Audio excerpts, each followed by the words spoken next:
My name is Shing02, and you're listening to Artistry.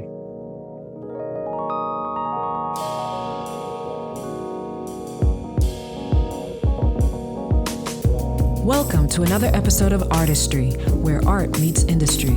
We are your hosts, Rachelle Etienne-Robinson and Stan Substantial Robinson.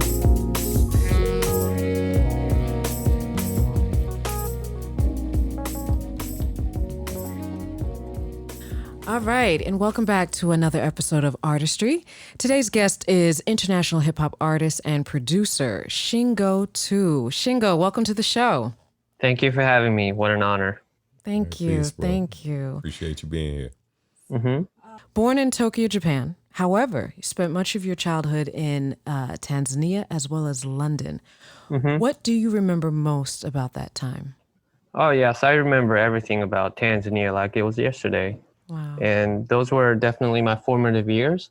Mm-hmm. I basically spent 3 years there running around with my German Shepherd dog, which was a guard dog. And unfortunately, we had to leave him there. That was one of my traumatic experiences that led me to art, actually. I might talk about that later. But yeah, I remember everything like it was yesterday. Like we saw UFOs, like I was just climbing on trees, and a lot of wild things happened. Yeah. Wow. So what brought you there in the first place? What were your parents, what were they doing? Yeah, so my dad just worked for like a trade company. Okay. Mm-hmm. And like many years after, he kind of hinted that he somehow like whistleblowed on a boss, and then basically, you know, me, my eldest sister, and my mom in the 1970s, mind you, right? Just family just got sent over to Africa, Wow. which was definitely challenging for the entire family, I bet, you know. But Sure. for me, I had Culture no shock. idea what was going on. So Right. I opened my eyes and I was in Dar es Salaam. Wow. Wow. Why Tanzania of all places? That's the thing. I really don't know. But I'm assuming that a lot of companies go there to either trade Mhm. Japanese raw material or look for raw material in those countries. Mm-hmm. And it's just everything revolves around trade, Gotcha. like resources. Yeah. Sure. Okay. And then from there you went to London. And what Mhm. was that experience like? Yeah, London was great. I really liked it. I developed a heavy Cockney accent when I was, living there. They always used to make fun of me, and I would get picked on a lot for being Asian, but it really made me tough, you know. Right. And just like any other English kid, I really loved football. I really wanted to stay there. And then, my time was up. So my family moved to Right. Japan, and then it was another rude awakening. Right. And I just kept learning wherever I went, you know. Sure. Right. Yeah. That was my childhood. Yeah. How many years did you spend in those areas? Like how many years in London versus Tanzania and Japan? Yeah, it was about 3 years each. Wow. Yeah. Wow. So it's like almost like as you start to adapt and get used to it, and as quick Oh, as yeah, it just definitely. Yeah. It's a Wow. heartbreak each time, you know, like Sure. leaving a place is very hard. Sure. Yeah. Yeah. It's like I want to say I can relate, but like it wasn't different cities or countries for me. It was like I went to a lot of different elementary schools, and so and I guess for a kid that feels like a new city completely. Mhm. But it's like I would be in one place for like maybe 2 years, and then I'd end up somewhere else for like a year, 2 years, and then end up somewhere else. And I think only one of the places was actually with my neighborhood, with the kids from my neighborhood. And so that experience was really, really, I guess I wouldn't say traumatic, but I just, like I can kind of get a picture, but I can't imagine just being around, just not seeing a lot of yourself, you know what I mean, and the other people around you. Yeah, Like, definitely. Right. Yeah. So some areas were quite hostile, but Sure. you kind of learn quick how to adapt in those situations. And then, you just learn how to socialize. And also art was like one of the icebreakers for me, you know? Right. I remember when I went to England, and because I really like to draw. And let me just get it out the way. The reason I started drawing was when I left Tanzania, like I didn't even touch anything, a crayon, the whole time I was in Tanzania, because I would just be running around playing outside. But the night before our family left, our dog Baron, who was definitely a trained guard dog, so just super loyal, right? He knew something was up, because we had left on family trips plenty times during that time, during that period. But he knew something was going on. So he was like waiting outside the window, just looking at us. And yeah, like I felt compelled to do something about it, but I didn't know how to handle a camera, right? So I was trying to draw the dog's portrait, and I just couldn't draw very well. So it really, really frustrated me, right?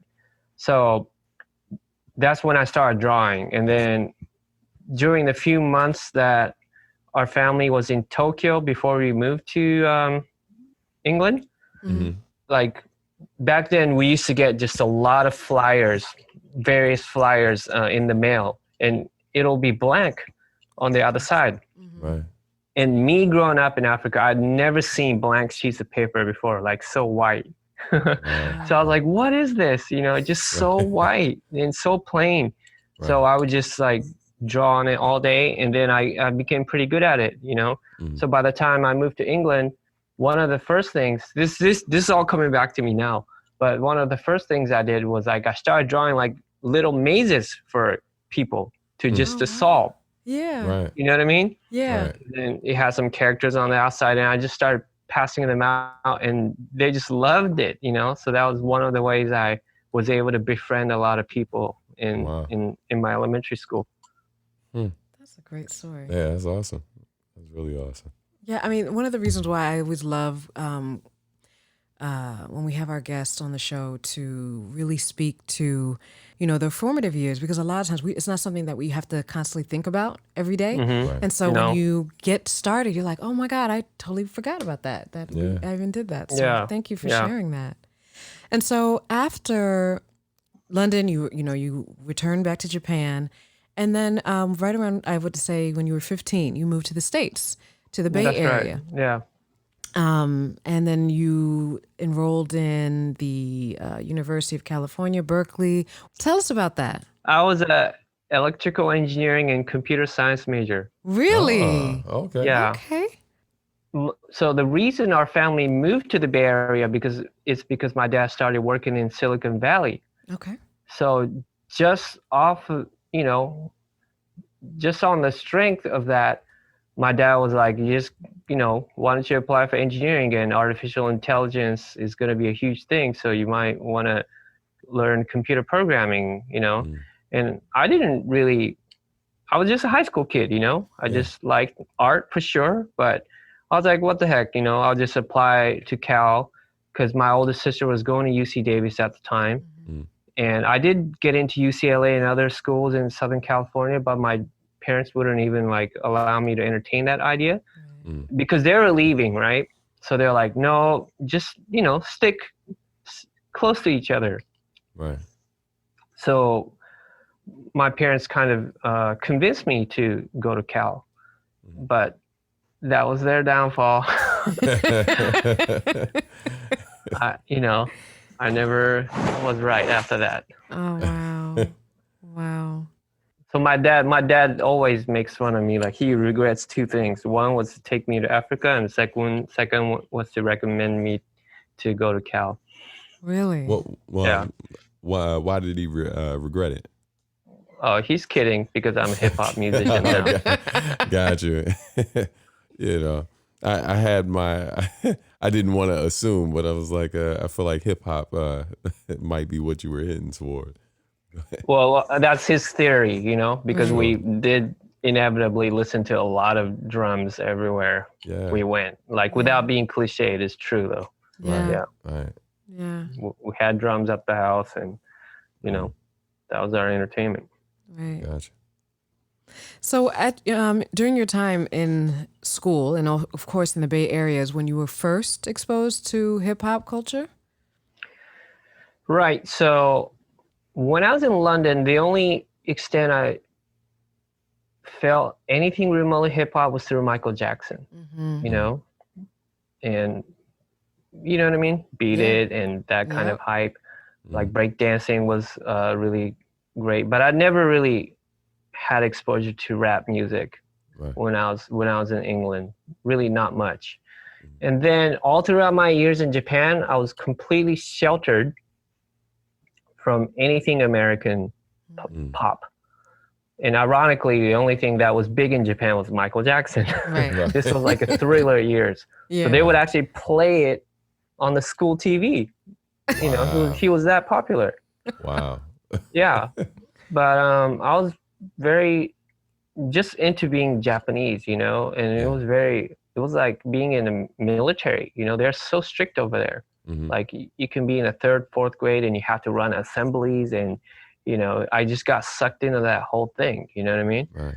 And when I was freed from that in the 8th grade and I went to American high school, I almost felt as if I had gone back to elementary school, how just free it was. Wow. You know what I mean? And then academically, you're really not pressured that much. Like you don't even, you know, you don't even know how to divide numbers, and they don't even make fun of you, you know? Right. Like it was just all over the place. You know what I mean? Like it was unfathomable for me how free it was. You know, no uniforms, people bumping music. It was like walking into a musical, you know, and what I had envisioned what America was. So that was my newfound freedom.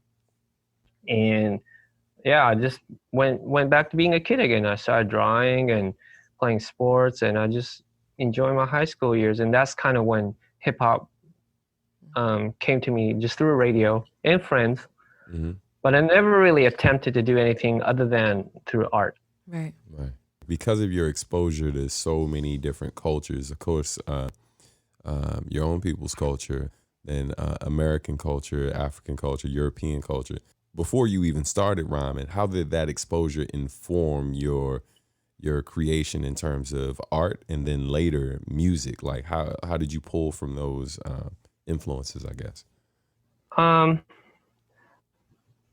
It's really hard to describe, but it was a slow step of, I guess, finding your own voice, no matter what your craft is. Right.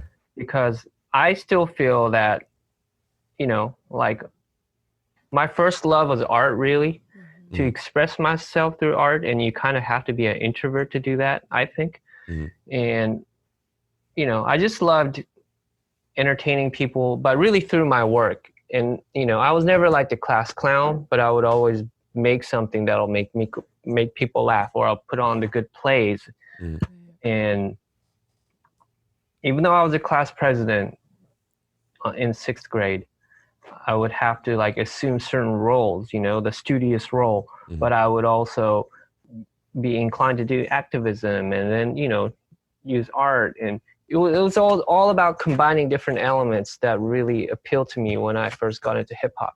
So I just had like little skill sets here and there dispersed, you know. I wasn't like skilled in one thing, you know, either poetry or even like using vocals or singing. I was never like skilled at one thing. Right. But I really like the idea that you can just make your own creation, you know, like whatever it is, you know, sampling, making beats, drawing your album art, which you do as well. And I just love that DIY aspect of it. And and even throughout high school, you know, I would just make like video collages that people do now, but I was using like, so instead of like a hip hop DJ making mixtapes, I was actually using 2 VCR decks to make like political candidates say crazy stuff and play in front of the class. You know, I would be doing stuff like that. So that was very hip hop to me. Right. I think. Yeah. Yeah. Just kind of staying with that for a minute, the whole idea that you can't, you don't necessarily have to be limited to one form of expression. I just kind of want to explore that a bit more, because that's something, that's a conversation that I recently had where I was basically just trying to explain to someone, you know, like when you look at like certain eras of art, like for example, the Harlem Renaissance, oftentimes some of these great artists of those times weren't necessarily, they may have been known for the one thing, but then when you dug a bit deeper, you found out that they explored multiple disciplines. Right. For example, one of my heroes is Gordon Parks, and who, you know, amazing photographer. We all know about his work, but he was a journalist as well, along with being a filmmaker. But then he also scored the like, for example, I think it was The Learning Tree, where he did the original score. So he wrote symphonies as well. This dude was amazing. So people like you know, I identify a lot with. You know, I feel like there's so many ways to create and achieve your vision. Like, you know, why limit yourself to just this idea that you can only master one thing?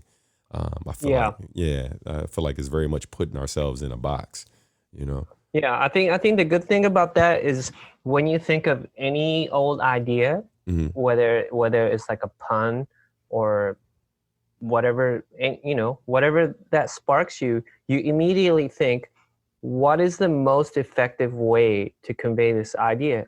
Is it going to be a sticker? Is it going to be a t-shirt? Is it going to be a song? Is it going to be a play? You know, like you have all these options, and then you kind of figure out, like, this is how I want to say it.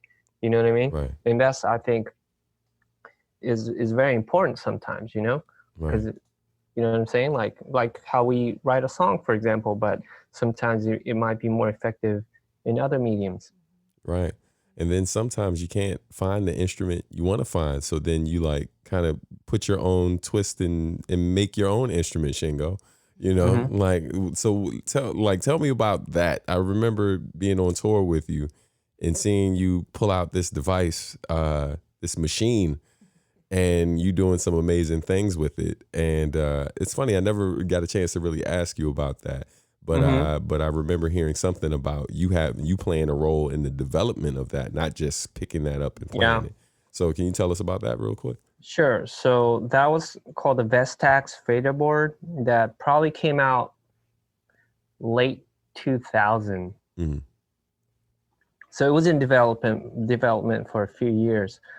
But that is a result of me working with a DJ equipment company called Vestax, which is pretty much defunct right now. The brand still survives, but the corporation is no more.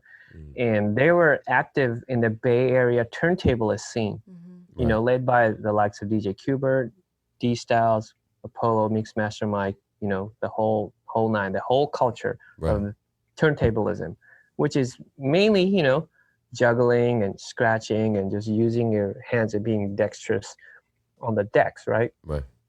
So I was always exposed to that. I was a huge fan of it. I deeply respected that culture. But me, you know, coming from more of a producing side, I was always curious, like, hey, you know, these guys are scratching records, but it's kind of lacking the musical theory part. You know what I mean? Like it kind of started to bug me a little bit that some things aren't key, or what if they were more in key. So I really wanted to combine the technique of clicking the fader, opening and closing the fader using your fingers, and then I wanted to incorporate tones into it based on keys. So for a while I was just using a multi-track recorder, right? Like a hard disk multi-track recorder. On track one, I would record a long C note and then a D note, E note, F note, so on and so forth. I would just have the tones recorded already. And then I would just raise the different tones, and then I would cut it with another crossfader. And that way I could literally play a song if the tones matched the key. Right. So I took that idea and then I showed it to the Vestax people, and then we started working on it. And then, a couple of years later, engineering came in handy. No, and then it is very versatile. You know, it is very versatile. That's awesome. So that was just my way of like breaking down the musical scale, and then learning the difference between major and minor. And once you break it down, it's really easy, you know. But back then, not many people were like doing it in a scientific way, Right. because the piano like brainwashes you, that the C major scale is the only scale, which is definitely not the case. It's just laid out in a way that C major is the easiest to play. Right. That's awesome. Yeah.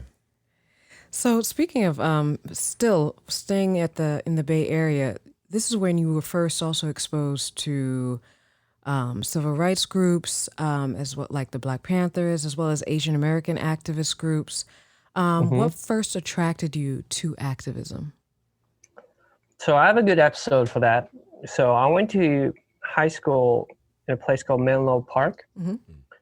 So pretty, half of it is like affluent, suburban, Caucasian town. Like you had like members of the 49ers living there, like, it's a very chill suburb, right? And then the other half was like Redwood City. You had Palo Alto, East Palo Alto, like a lot of local Hispanic, African American, and very little Asian, but you had more of the culture, Right. and it was a very eclectic mix, It was a really cool public school. But during my time there, I took like a AP history class, I think, and then we all had to pick one Supreme Court case, right? And then just kind of do a quick report about it. And I was looking down the list, and then one name just jumped into my eyes. It said Korematsu, and that's the name of Fred Korematsu, who basically took his case. He went all the way up to the Supreme Court, whether the Japanese internment of American citizens, right, U.S. citizens, were constitutional or not. And eventually it was deemed unconstitutional. So all of those people, kind of got their justice, albeit decades later, But anyway, I did my research, and then I was really shocked by the variety of reactions I got when I interviewed these elder members of the Japanese American community. Some wanted to talk about it, some flat out refused to talk about it because it had left like an emotional scar. And that's when I saw like, wow, just the generational divide, why kids my age had American names, very fluent in English, and knew nothing about Japanese customs. And yet our parents and grandparents' age, they were very much Japanese through and through, but they refused to kind of visit that past of World War II. You know what I mean? So I learned all that history, and I got really emotional during the report. I finished my report, and then the history teacher, even though every other case he would have a lengthy comment about how the report was, after I finished and I was pretty much pounding the podium, he said nothing. He was like, okay, next. Wow. And then I was like, the whole journey to get there was interesting enough, but the fact that the teacher pretty much ignored my report, that really set me off, And then that's kind of when I started developing more like social commentary, and then my art teacher would start saying, oh, your art has social commentary. And I appreciated that, and I kind of took that to Berkeley when everything just made sense to me. Right. Yeah. How do you feel, what role do you feel like the arts play in these social issues and politics? What do you feel like is the role that it should play in this? I mean, of course, art is a language, and it can be a secular language, it could be a broad language, it could be a very minimalist language. It all really depends on what type of language you're speaking. And especially in today's day and age, art is mainly transmitted through just memes and, small 4-inch squares, but it still carries a lot of weight, whatever significance you put into it, you know what I mean? Whatever symbolism, metaphors, it's a language, So it's a language that elicits emotional response, right? And a lot of times it might require some knowledge by the audience, but it also speaks to the core of the recipient as well, you know? Like, especially during these times, we talk about it a lot, like, you know, the history of oppression and, you know, all the systemic issues we have. But I personally, this is my personal belief, that you don't need to teach a history of hate to a child to teach them the importance of love, you know, and caring and sharing, because you just know what feels good. You know, you don't have to show them the horrors of humanity in order for that person to know what is right or wrong. You know what I mean? Because it's all relative still, right? It's all relative based on what that person was taught, you know? So yeah, art is important on many levels, you know?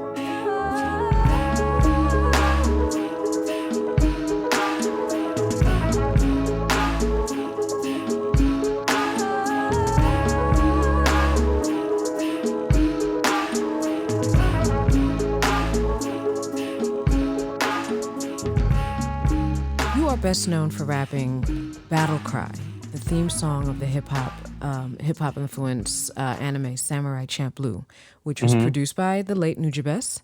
How did that come together? And how did you first meet Nujabes? So I recall I was living in El Cerrito at the time, north of Berkeley. I was in the Bay Area from like 89 to 2008, so almost 20 years. And when I was living in El Cerrito, I just got an email out the blue from Nujabes, and it was an invitation for me to hop on a 12-inch with him, because that was his thing back in the, you know, in those times. So it was just a general invitation, and then we decided to meet up during one of my trips to Japan, and he gave me a beat tape that we also listened to in his van before we parted, and that was that. And eventually, you know, I connected with him remotely, and then we started working on a song. Right. Yeah. Now, as an artist, you rap in fluently in Japanese as well as in English. Like, how difficult would you say it is? Because when you think of certain words don't translate, how do you find the words? And also wanting to ride the beat and with rhythm and like you talked about before with music theory, like, do you find it very difficult to navigate that space between being bilingual, using both languages? Like, talk to us about that process. Sure. Well, I believe it's all trial and error, and also taking your time to develop a concept for a song, doing your research and all that. But for me, I've kind of taken it upon myself to not mix the two languages, because I want to master Japanese and I want to master English. And of course, the mastery of language does not translate to mastery of rapping. That's a whole nother level of skill you got to acquire, and also having your own style to it, you know? So yeah, I mean, I knew from the get-go that when I started, I was pretty much 20 years old, which is super late to go into the rap game, right? Sure. It was 95. Yeah. So I was barely 20. And I knew I was very late to the game. I had a lot to catch up. Even just as a listener, I had a lot to catch up, because even throughout high school, I wasn't like the biggest hip hop head. I just listened to Tribe and Diggable Planets and all the friendly stuff, you know what I mean? I wasn't like a hip hop historian by any means. I was removed from the East Coast. I didn't know anything. And, you know, I was just into West Coast. I just liked Farside. I liked Dell, you know? I was just a fanboy. I really didn't know about the history. But, you know, when I just started developing my own style, you know, like, it was just an experiment, you know? Everything was. Like, even how I talk, like, I'm not the most eloquent speaker, you know? My accent is just still mixed of California, England, maybe some Japanese, who knows? I feel even awkward, like, listening to myself speak. sometimes. You know what I'm saying? So it was all, like I said, just an experiment. You know what I mean? Like how I sound on the mic, how I sound on a particular song, and then switch over to Japanese. But every project, I really try to do my best to make it as unique as possible. And that's I think one of the reasons I've been at it for so long, because I'm just still experimenting, you know? Right. Yeah. Do you have a preference in terms of which language you prefer to rap in? You know, it's really hard to say, but naturally people see me as a Japanese person. But if you look at my history, I've been in the U.S. longer than any country, right? I've been in the U.S. for over 30 years now. So I think and feel American more than any other culture that I associate with. But my roots is Japanese, you know? So that's how I feel. You know, I feel closer, I feel more open when I'm rapping in English, but I feel closer to my roots when I'm rapping in Japanese. Wow. Yeah, and there's a lot more to pull from, you know, a lot more to pull from, because the history of the Japanese language is very rich, you know, very much influenced by a lot of different cultures. And I feel the Japanese rappers don't take enough advantage of that. You know what I mean? They're more eager to prove to the world that they're American. Yeah. I mean, that goes for a lot of things, not just rappers, but you know what I mean? Yeah, for sure. Yeah, and speaking of your history in Japanese culture, I remember you telling me you were able to trace your roots back to some of the early samurai. Instantly, when you were talking a second ago, it made me think of that. Could you share that briefly? Of course. So my last name, which is my father's paternal last name, is Annen. And An is peace and Nen is pray. So it's a Buddhist Shingon sect. And Shin means truth and Gon is word. So it's a Buddhist Shingon sect started by this guy named Kukai over 1,200 years ago. And he was a very intelligent man who was very frustrated with the bureaucracy of politics and religion at his time. But he achieved some level of enlightenment, and then he went to China himself, skipped all of the red tape, and then brought back the knowledge to Japan. And then he was influential enough to like start building temples and all of that, you know, like he was like a spiritual leader of the time, like probably one of the most famous Japanese like Buddhist figure, you know, of that time, you know, 12th century, 13th century. So anyway, so Shingon Buddhism is like a big sect, and because the Annen family came previously from a sect in Kamakura, where coincidentally Nujabes' studio was on that block where our clan, the Wada clan, had the memorial there. Wow. Yeah. But it's also strange because my parents only found out that we were related to the Wada clan when they took their parents' remains to Koyasan, the headquarters, or you know, the most sacred site for the Shingon religion in Wakayama, Japan, which is, you know, really, really far, like a couple of hours south of Osaka. Wow. And I've been there a couple of times. It's a really very beautiful place. So they only found out, you know, maybe 10 years ago about the story of the Wada clan being persecuted. They almost got their head chopped off, and then they escaped, and then they became the Annen monk in Koyasan. Wow. That's amazing. Yeah. And you are living that truth with of course with your name, but with what you're doing with your day-to-day life, which is amazing. Yeah. That's a great story. You know, so I don't know if my dad knew of that history, but yeah, he named me Shingo, and Go means self, but the truth, Shin is still the truth. Yeah. So yeah. Wow. That's a great story. Speaking of truth and and the word, in 2013 you led a TEDx Tokyo talk where you spoke about identity. Can you tell us about that? About that experience? Well, Well, mind you, disclaimer, TEDx is kind of like the second cousin of TED. even though many great talks have come out of TEDx, TEDx is like a regional branch of TED, right, where people kind of organize and put on their own shows. Right. You know what I mean? So at that time, the organizer had tapped me to do something, and I was very eager to like do one of these TED Talks, I'd seen so many of them. I was very excited to do it. But then they're like, no, we need entertainment, so please do music. He wanted me to perform. But I was just so eager to deliver some kind of a message. That's why I chose to do 2 a cappella songs, one in English and one in Japanese.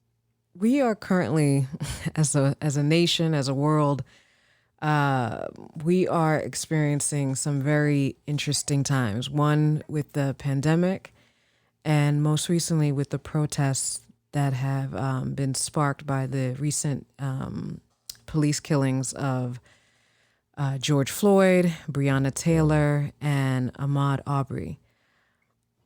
As an activist, what do you see for our future? What do you see in the future? Are you optimistic? Are you hopeful? I mean, it seems to be a lot of stuff being impacted, and you're seeing it not only within America, within Americans' borders, but it's sort of sparked in other countries as well, inspired other countries as well to be more vocal and have taken to the streets. Mm-hmm. What is your take on the current state? Well, can I make a confession of sorts? Yes. Sure. And this is, I'm sure Stan can relate, that when we're speaking to our audiences, we can be as brave as we want, as bold as we want, as instigating as we want to. We can be controversial. We're very confident, and we can be sly, we can be funny. You know what I mean? Because we have an audience. It doesn't matter if it's virtual. It doesn't matter if it's 10 people or 100 people. We're still wired to think that way. Right. And the moment we take ourselves out of that element, we almost feel naked. Even though you might be part of a revolution, you might be part of a protest. And I have to check myself to be a lot more vulnerable in that way, so that I can be on the side of the people instead of trying to play this artist/activist role, trying to dissect everything and trying to say the most smart thing that no one else is saying, Right. Because I'm already wired like that, right. So and this has nothing to do with protesting or activism per se, but artists have the leisure to say, I'm not going to do what everyone else is going to do. Right. I'm going to make a painting that everyone's going to carry, but I don't have, I can move on to something else while people are doing that kind of thing, Right. You can start the fire, but you don't have to watch the fire. Right. And I think we kind of have to scale that back sometimes, and that kind of to me, that directly relates to how we participate in public discourse, or how we encourage each other to vote, for example. You know what I mean? Voting is so powerless at times. It seems very ineffective. For example, if you live in a blue state or red state, and the electoral college is going to lean one way, it's that type of feeling. Semantics. Because you're 1 over a million. Your voice is only 1 over a million. And you feel that when you're creating art, you're just 1 over 1. Right. This is my voice, Right. So it's really hard to marry those two ideas. Right. I feel like, So I think the way we kind of propagate our voices, and especially in today's day and age, because everyone's just shouting at the same time, it's really hard to navigate. Even it's very hard for me to navigate even through my own voice. And it also relates back to what we were saying earlier, I'm always thinking, what is the most effective way to convey what I'm feeling. And sometimes you kind of get stuck in a, like autopilot. Yeah. Yeah. Sure. Yeah, I can definitely relate. Like, I feel like sometimes because of the position we're in, people are looking to us for like guidance, looking to us for our stance on things, and sometimes I think artists are maybe more quiet than people would like, not necessarily because they don't have a take on what's happening, but sometimes because they're observing, and sometimes we're looking like there are people on the ground or people who are far more knowledgeable of what's going on, and we're looking to those folks sometimes, I feel like, in these moments for leadership and guidance as well, even though we are thought influencers, whether that was the goal or not. These are the positions that we have been, in some cases, thrusted into. And, I'm a person who, I believe that, I take on these roles. I'm in my family, I'm the baby, right? I'm the youngest, but I feel like my entire life, I kind of was thrust into leadership. I wasn't necessarily looking to be a leader. I just was put in certain positions and kind of just stepped into it and did what I had to do, which I feel like is what oftentimes happens in these situations. Hence why so many young people end up leading the movement, not necessarily because they feel like it's their job to lead it, but oftentimes because they look around and they don't see anyone else doing the job the way it needs to get done. So then they step out and they just do it. And so a lot of times I find myself, it's almost like voyeurism, right? Like where it's like you're taking in so much information, you're taking in so many point of views, and just really trying to not lose your voice in the mix. So you're trying to quiet your thoughts, process a bit, and really figure out where you stand on these things before you just kind of jump out there and say anything, because you're going to be held accountable. So I want to make sure at least my voice is true in these moments before I just say anything. So yeah, it's a tough, it's a tough position to be in. It's definitely not something to make light of. Right. Yeah. It's both, like you have to be careful, but at the same time, if you look at something like a protest or a rally, not everyone's on the same page, obviously, right? Right. Everyone's basically have their own set of opinions, but somehow they're all rallying about the same thing, which is amazing. Sure. So, I mean, my whole thing earlier, what I said was, it was almost like, we all have to get over certain things so that we can agree on something. Yes. So that's important too sometimes. Absolutely.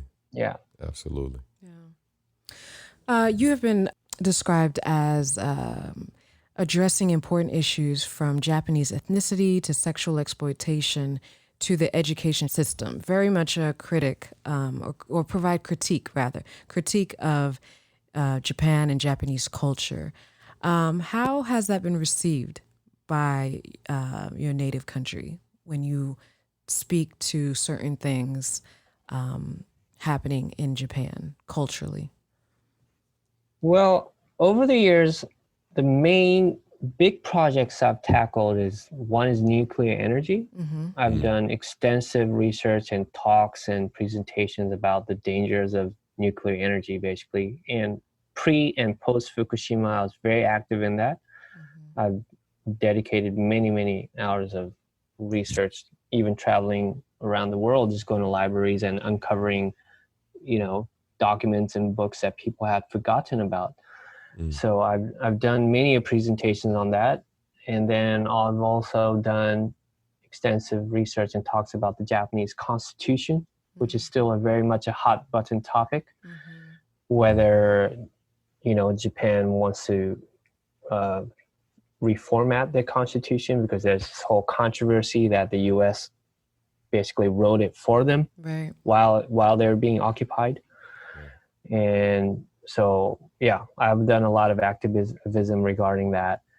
And yeah, there's always backlash, you know, but also try to, you know, keep it neutral in a sort of sense that my role as an activist is really put the information out there, and they can really decide how to interpret it or what to do with that information. Right. So there's always a buffer between my work and myself. So I don't necessarily care if my work gets criticized because they don't agree with it. Right. In addition to being a touring hip hop artist, you mentioned before with your activism, but you've also recently been directing and producing short films. Can you talk to us about that? Well, yeah, I do have a couple of things that I've kind of, you know, forgotten about and haven't finished. So I do need to get back on that saddle. But yeah, making short films, whether it's music videos or something more scripted, is always fun. Although several of the music videos I have produced, it has no dialogue. I don't know why it ended up being that way, but I have never like done like a full scripted conversation type short film yet, you know. Because all of my videos, it kind of stems from an idea that, hey, I want to visualize this, so how can we, you know, what kind of skills and talent do I need to put together? You know, and a lot of times it's just made the same way I make albums. I reach out to my friends with different talents, and mostly I do my own editing, but yeah, I usually tap my friends and then we knock it out. And one of the longer ones called Bustin', we did in 2000, when was that? Maybe 14. And that was protesting the unlawful like shutdown of nightclubs by police because they were referring to a 60-odd-year-old cabaret license law that was made after World War II to come shut down the clubs that we were dancing after midnight, you know, because technically this whole time these clubs were not allowed to have a dance floor. Really? So they're, yeah, unless you had a license. But even if you had a license, I think you could only go up to 1 a.m. So all the famous clubs that played, you know, till 5, 6, 7 a.m., those were illegal this whole time, but they started to enforce it. So we kind of made a movie in protest for that, Right. And then we kind of won back our rights, so that was pretty significant. Wow. Even though now, you know, we have the whole new coronavirus scare, and then none of the venues are able to operate. So it's going to be a very tough challenge ahead of us yet again. Wow. So speaking of that, what do you foresee, like post-COVID or even a 6 months from now, you know, as a performing artist who tours extensively, like how do you foresee moving forward? Well, it really depends on the particular country or city or whatever mandate that they decide to, you know, whatever guideline they decide to put out there. Right. So, of course, I would love to keep playing in front of an audience, but I really don't know, you know, I really don't know.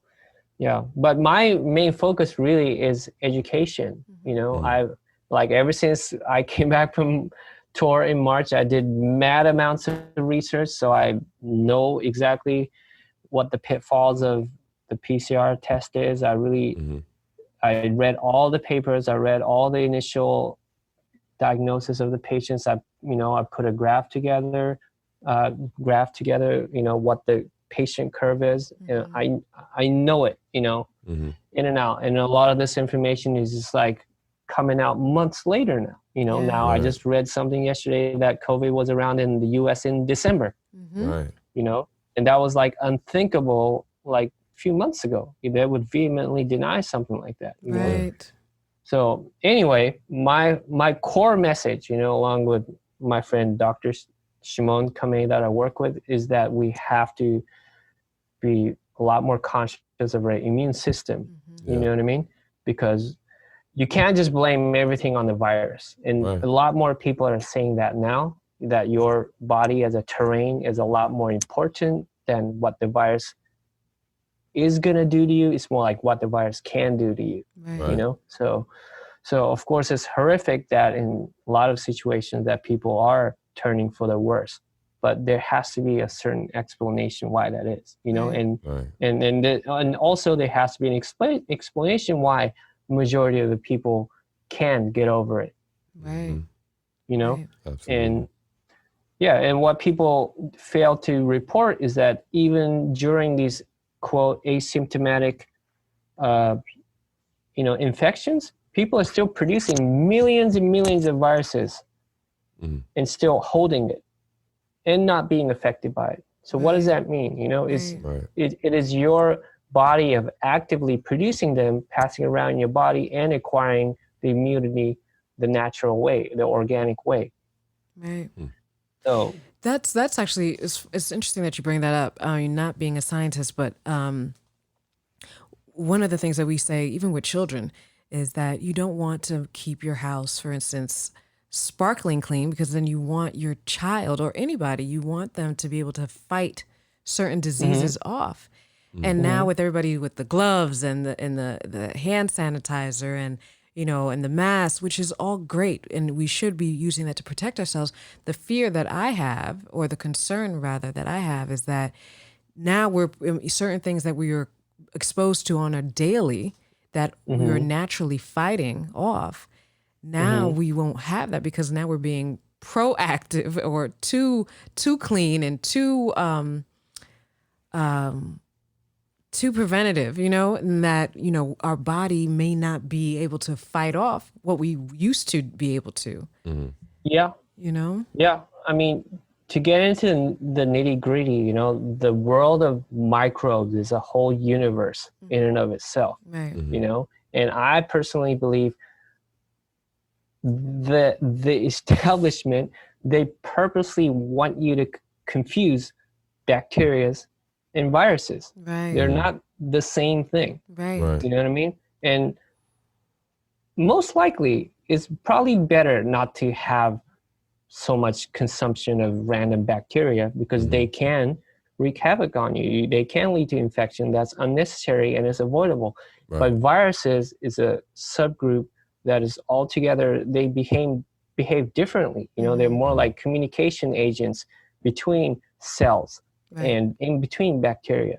So I think there has to be a whole nother level of understanding what viruses are in the first place, so that we don't treat all viruses as if they are pathogens, like they're about to cause harm. What if viruses are helping us achieve immunity based on what is out in the environment? What if viruses are communicators between stress hormones so that cells can better prepare so that they don't have to go into self-destruct mode? You know what I mean? Like there are a lot of theories out there, but right now they treat all viruses as if they're pathogens and all bacteria as well, and the only way to not get sick is to kill the virus. So it's almost like this, exactly what you said. The government would like you to think that, you need to vaccinate, you need to keep yourself sterile, you don't want to have contact with any of this stuff. But I don't believe that to be true. I don't think that is part of evolution. Like we didn't come this far, you know what I mean? By avoiding viruses. Even our skin produces antimicrobial enzymes. You know what I mean? So that's why we don't get infected left and right. It's only when we have like cuts and stuff that are, more of the skin is exposed, that, viruses and bacteria can get in there. Shingo, you are a prime example of STEAM. You are incorporating science, technology, education, arts, and music, and math. I love it. The E is actually engineering. I know, but it's right. You had a little remix a second ago, but no, yeah, but you know, like I definitely took it upon myself because I knew that it would affect all of us. Yeah. You know what I mean? So it's important to be able to read a news article and point out what is wrong and what they're exaggerating, what they're omitting on purpose. Mm-hmm. Right? You already know how the mass media does it. You know, they might cite one article, and even though the article has certain disclaimers, they'll ignore it altogether, and then they'll create their own headlines. Yeah, which is not technically lying, but they're fabricating a narrative for sure. Yeah, it definitely can be reckless, you know. Mm-hmm. Currently, you reside in Hawaii. Now, anyone who's been to Hawaii cannot blame you for wanting to reside there, us included. Right. I mean, you know. It's paradise. Right. But what made you decide to settle there? Well, yeah, number one, it was the climate, because I was in Los Angeles for about 4 or 5 years, and I was making that my home base after being in Bay Area for so long. And then I kind of thought about moving to New York for a while, and I was this close to getting an apartment, but that kind of fell through. Mm-hmm. And then I also lost my place in LA. That's a whole nother story. So I was kind of stuck for a minute, you know, and then I started looking at Hawaii, and that's how I ended up moving here. Yeah. And what are some current projects that you're working on? I know you mentioned something about fashion. I have my hip hop albums. Mm-hmm. Right now I'm working with this guy named Jack the Rip from rural Indiana. He's a very talented boom bap producer.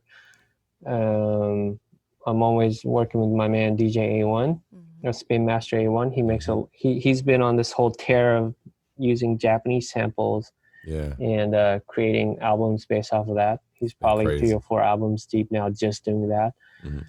And other than that, I started making my own clothing starting last year, and just launched a couple months ago during this turmoil, but it's doing pretty well already. So it's been a lot of fun. Great. That's what's up. So what can we expect to see? Like, is it T-shirts or... yeah, it's all up on the website. You can check it out. Yeah. Okay. Definitely. Yeah, the brand name is called Seven, but you kind of spell it like heaven, you know, SEAVEN. Got you. Nice. Yeah. Hey, can you drop the website for everybody? It's e22.com/7. Got it. Nice. And you know, we just wanted to say before we go, you know what I mean, all of our episodes are pre-recorded, but by the time this comes out, it will be your birthday. So happy birthday, sir. Yes. Thank you. I would be 45. Nice. Yes. Yeah. Nice. 2020. That's awesome. What's up, man. Well, Shingo, thank you so much. This has been a great pleasure to have you here and to share your story. You know, so much information. I think, you know, the work that you're doing is so important. Absolutely. Sharing the knowledge with the people and getting them dressed and giving them something to listen to and all the above. So I think that's You're providing a wraparound service. Right. Got all bases covered, you know. No, thank you. No, I really enjoyed your first episode, and you guys are real role models. And thank you, brother. Thank you so much. I'm always inspired meeting you guys. I mean, you know, hanging out with you guys. Yeah. Man, thank you so much, man. Well, we hope to see you soon. I mean, I don't know. It's looking. We'll see how things pan out. Right. But yeah. Yeah. Right. Yeah. I know it's kind of nutty. Who knows what's in store? Who knows what's going to be like in October? But yeah. For sure. But yeah, thanks again, brother. Take care. All right. Definitely. Peace out.